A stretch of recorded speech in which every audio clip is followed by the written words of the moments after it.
Sveiki! Norėdami pradėti redaguoti meniu, pirmiausia pelės kursorių užveskite ant meniu, kurį norite redaguoti. Matome viršutiniam dešiniajam kampe atsiranda smagračio ikona. Ant jos spustelėję atidarome papildomą meniu. Spaudžiame ant meniu punkto rikiuoti nuorodas. Atsidariusime lange matome visi meniu punktai esami šiam meniu. Mes galime juos ištrinti, išjungti, mes galime sukeisti vietomis, mes galime padaryti meniu punktą su punktu kito punkto ir taip pat mes galime jį redaguoti.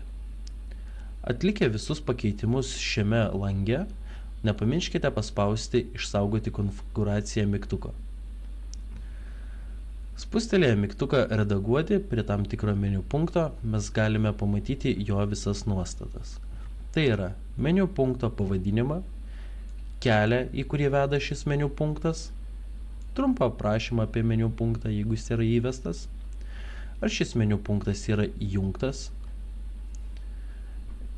ar jo subpunktus rodyti išskleistus, jo tėvinis elementas, vieta eilėje, bei kalba, kurioje rodyti šį meniu punktą.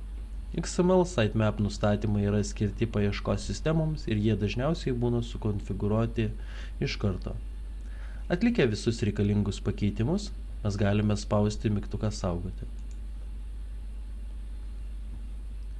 Šiame lange mes taip pat galime pridėti naują nuorodą, spustelėję ant šio mygtuko.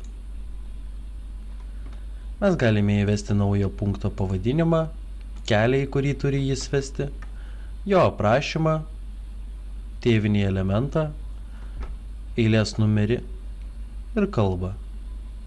Atlikę visus šios nustatymus, spaudžiame taip pat mygtuką saugoti.